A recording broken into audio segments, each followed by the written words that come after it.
তুই আর একটু ধৈর্য ধর দাদা, আমি আজকেই টাকার ব্যবস্থা করব। অসম্ভব যন্ত্রণা করছে রে, আমি আর পারছি না। এই ওষুধগুলো আপাতত একটু খেয়ে নে, দেখ তোর অনেকটা ভালো লাগবে। আর আমি যত তাড়াতাড়ি পারছি তোর অপারেশনের ব্যবস্থা করছি। অপারেশনের তো অনেক টাকার ব্যাপার। ছেড়ে, আমি আমি এমনি ঠিক হয়ে যাব। আর আমার যা হোক হোক, তুই আর চিন্তা করিস না। তুই এসব কি বলছিস দাদা? তুই ছাড়া আমার কে আছে? অপারেশনের তো অনেক টাকা লাগবে। আজ আমাদের তো সব কিছু শেষ হয়ে গেছে। আজ মা বাবা বেঁচে থাকলে এদিন আর দেখতে হতো না। আর তোর কি হবে? আমার তো খুব ভয় করছে। তুই ভয় পাস না দাদা, আমি ডাক্তারবাবুর সাথে কথা বলেছি। আর তুই তো খুব ভালো করেই জানিস তোর বোন হার মানতে শেখেনি। আচ্ছা, তুই কিছু খেয়ে নে, আমি তোকে ওষুধটা খাইয়ে একটু বেরোবো। তুই না খেয়েই বেরোবি? সকাল থেকে তো জলও মুখে দিসনি। আমার খিদে নেই রে দাদা, তুই সুস্থ হয়ে যা, তুই দুজনে প্রাণ ভরে খাবো। তুই কিছু খেয়ে ওষুধটা খেয়ে একটু ঘুমানোর চেষ্টা কর।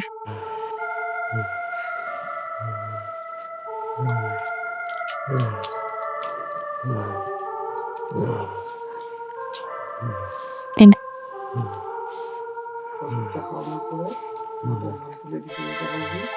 আমি যাবো আর আসবো, কেমন আসছে বলে বেরিয়ে যাবো।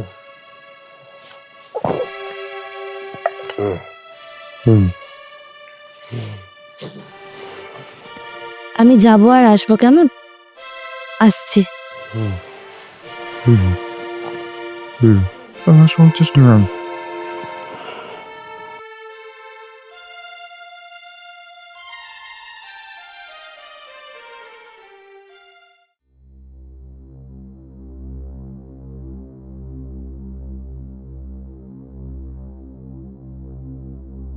আরে হ্যাঁ, ঠিক আছে ঠিক আছে, আমি দেখছি, দাঁড়াও দাঁড়াও। এই শোনো না, বলছি আমি তোমার সাথে পরে কথা বলছি। হ্যাঁ, এখন ফোনটা রাখছি। আরে পাখি যে, তা সাত সকালে এখানে কি ব্যাপার? দাদার কথা মনে পড়লো বুঝি? রতনদা, এটা ইয়ার্কির সময় একদম নয়। এদিকে দাদার লিভারের অবস্থা খুব খারাপ, আর আমি অনেক জায়গায় চাকরির ইন্টারভিউ দিয়েছি, কিন্তু জয়েনিং লেটার আসতে অনেক দেরি হবে। আচ্ছা রতনদা, তুমি একটা বড় কোম্পানির কথা বলছিলে না? ওখানে কি একটা ছোট চাকরিও হবে না?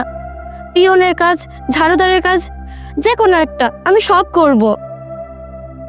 দেখ পাখি, তোর যা রূপ, পড়াশোনা, তাতে ঝাড়ু দেওয়ার কাজ দেওয়া তোকে মানে। আর অফিস কাছারির কাজ কি চাইলেই পাওয়া যায়? তার জন্য লম্বা লাইন দিতে হয়। আজকালকার বাজার সবই তো বুঝিস। আমি এখন কিচ্ছু বোঝার অবস্থাতে নেই দাদা, আমার দাদাটাকে যেভাবে হোক বাঁচাতে হবে। শোন, একটাই পথ আছে। একটা রাত একটু কষ্ট করবি, তারপর সারা জীবনের জন্য সব অভাব মিটে গেলে। আমার একজন চেনা জানা বড় সাহেব আছে, খুব দিলদুরিয়া মানুষ। আজকে রাতে একটু তার সাথে সময় কাটাবি, তাহলে কালকে সকালেই তোর দাদার অপারেশন একদম পাক্কা। রতনদা, তুমি এসব কি করে বলছো? আমি তোমাকে দাদা বলে ডাকি। আরে রাগ করছিস কেন? একটু ভেবে দেখ, তোর মান সম্মান আগে না তোর দাদার জীবনটা আগে? ভেবে আমাকে রাত্রিবেলা জানা।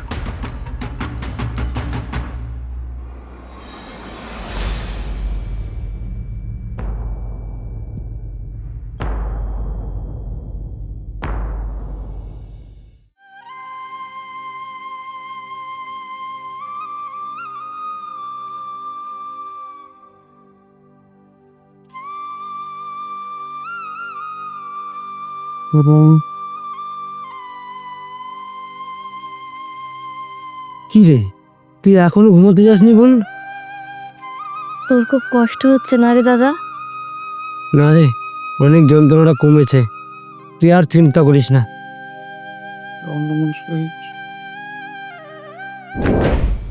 একটাই পথ আছে, এক রাতের জন্য একটু কষ্ট করবি, তারপর সারা জীবনের জন্য সব অভাব মিটে যাবে। আমার একজন চেনা জানা বড় সাহেব আছে, খুব দিলদুরিয়া মানুষ। আজকে রাতে একটু তার সাথে সময় কাটাবি, তাহলে কালকে সকালেই তোর দাদার অপারেশন একদম পাক্কা। কি রে বল, তুই কি ভাবছিস? কিছু না, অনেক রাত হলো, তুই ঘুমিয়ে পড়, আমিও ঘরে যাই।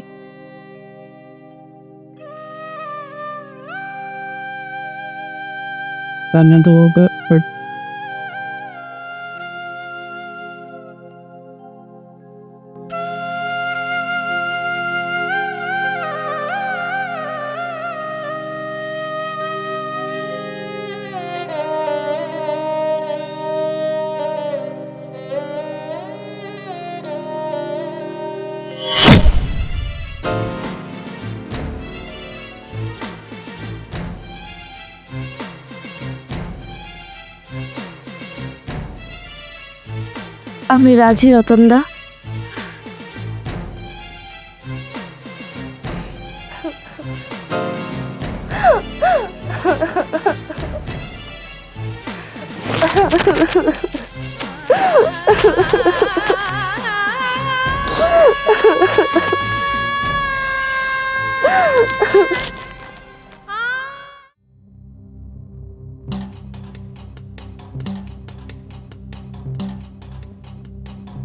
ভেতরে এসো, দাঁড়িয়ে থেকো না।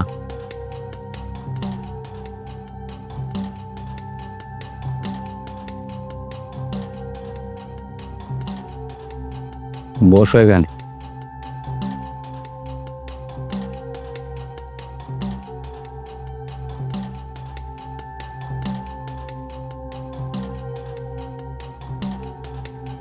স্যার, আমি আসলে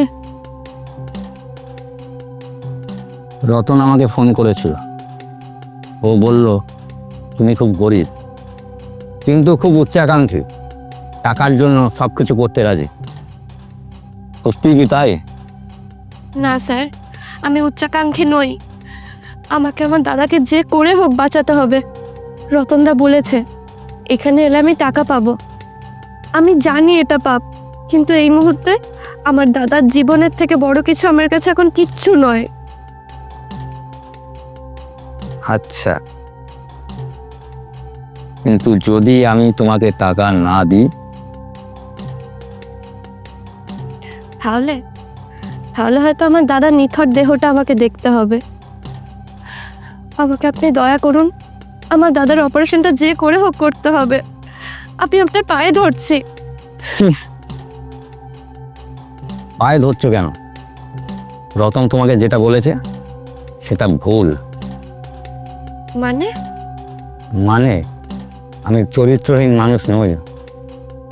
আমি রতনকে টাকা দিয়েছি অসহায় মানুষদের খুঁজে বার করার জন্য, তাদের সুযোগ দেওয়ার জন্য, কিন্তু মেয়েদের শরীরে কেনা বেচার জন্য না। স্যার,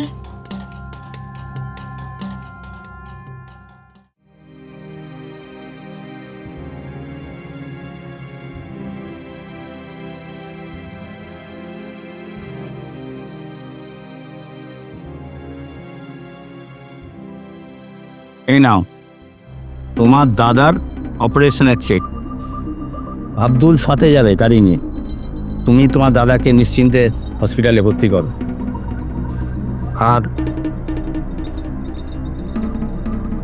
এটা হলো তোমার অ্যাপয়েন্টমেন্ট লেটার। কালকে থেকে তুমি আমার অফিসে জুনিয়র অ্যাকাউন্টেন্ট। স্যার, আপনি তো আমাকে চেনেনও না। আপনার সাথে আমার কোনো রক্তের সম্পর্কও নেই, এক ধর্মেরও নয়। তাহলে আমাকে এত বড় উপকার কেন করছেন? আরে বোন, উপরওয়ালা যখন সৃষ্টি করেন তখন কি কোনো ভেদাভেদের পাঁচিল দেন? বৃষ্টি যখন পড়ে সে কি কখন বিচার করে কে হিন্দু কে মুসলিম? সকলের গায়ে তো তার ছেটে পড়ে। তবে মানুষ কেন এত ছোট হয়? আমার মা বলতেন সেজদায় মাথা নত করার চেয়ে কোনো আর্তের চোখের জল মোছানো অনেক বড় ইবাদত। আমি সেই ইবাদতটাই করছি।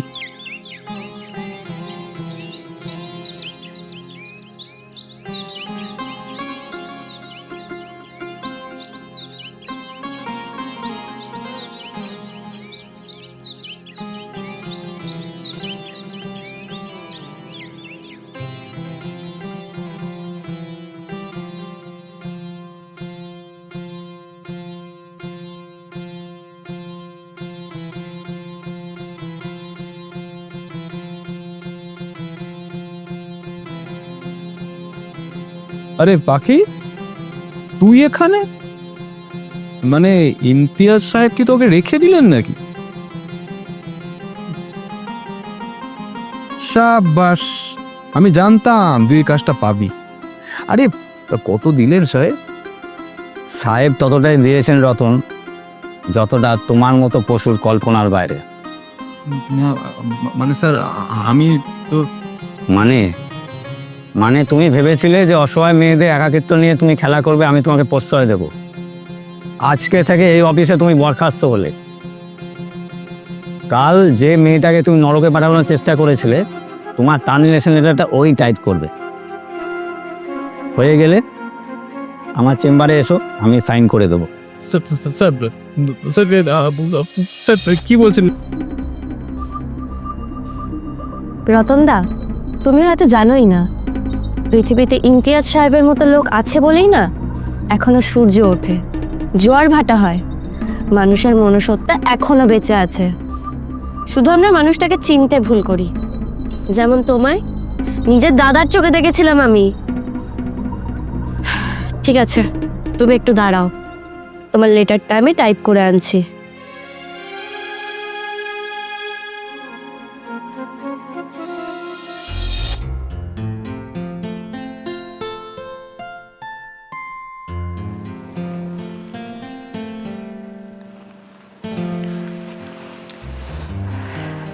স্যার, পায়ে হাত দেওয়ার দরকার নেই বোন। দাদার অপারেশন খুব ভালো হয়েছে, ওকে কালকেই ছুটি দেবে। আপনি না থাকলে যে আমার কি হতো। আজ থেকে তোমার কোনো অভাব থাকবে না। শুধু মনে রেখো, ভবিষ্যতে তুমি যখন বড় হবে, তুমিও যাতে কোনো অসহায় মানুষের চোখের জল মুছতে পারো। শুধু আর কোনোদিন কাঁদবে না, সামনের দিকে এগিয়ে যাও, আমি তোমার পাশে আছি।